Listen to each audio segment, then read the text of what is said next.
दोस्तों, महाभारत की गाथा अनेक रोचक और हृदय विदारक घटनाओं से भरी हुई है। उन्हीं में से एक अत्यंत मार्मिक घटना है सूर्यपुत्र कर्ण की मृत्यु। लेकिन क्या आप जानते हैं कि कर्ण की मृत्यु के बाद उसके परिवार का क्या हुआ? खासकर उसकी पत्नी वृषाली का क्या हुआ जब उसे कर्ण की मृत्यु का समाचार मिला? अंगराज कर्ण की पत्नी वृषाली का वर्णन महाभारत में एक बुद्धिमान, चरित्रवान और पतिव्रता स्त्री के रूप में किया गया है। कर्ण की तरह ही वृषाली भी एक सूत पुत्री थी। कर्ण के पालक पिता अधिरथ ने ही वृषाली से उसका विवाह कराया था। वृषाली दुर्योधन के विश्वसनीय सारथी सत्यसेन की बहन थी।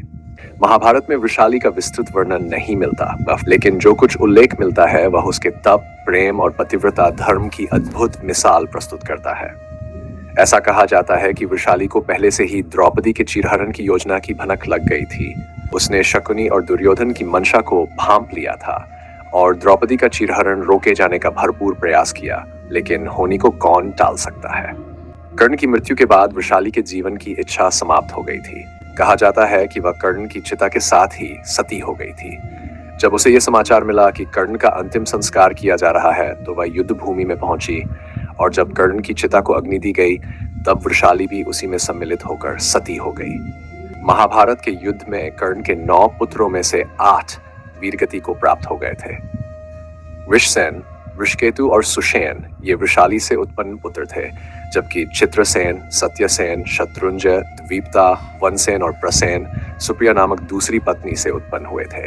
कहते हैं वृषाली तो कर्ण के साथ सती हो गई, लेकिन सुप्रिया माता कुंती, गांधारी और धृतराष्ट्र के साथ वन में तप के लिए चली गई। कहते हैं कर्ण के 9 पुत्र बड़े ही तेजस्वी और पराक्रमी थे, और ये सब अपने पिता के समान ही युद्ध कौशल में निपुण थे। महाभारत के युद्ध में कर्ण के पुत्रों ने खलबली मचा दी थी। उन्होंने युद्ध में पांडवों के कई बड़े बड़े योद्धाओं को हराया और भारी मात्रा में उनके सैनिकों का संहार किया। कर्ण के पुत्रों ने युद्ध में वो रणकौशल दिखाया जिसे देखकर पांडवों के अनेकों योद्धा भयभीत हो उठे थे। अपने पिता कर्ण के समान ही ये भी पांडवों की विजय में बहुत बड़े बाधक थे। पांडव ये जानते थे कि कर्ण और उसके पुत्रों के दमन के बिना ये युद्ध जितना संभव है। वहीं युद्ध के 17वें दिन जब कर्ण और अर्जुन के बीच बड़ा घनघोर युद्ध हुआ, तब भगवान श्री कृष्ण की चतुराई और छल के कारण कर्ण वीरगति को प्राप्त हुए।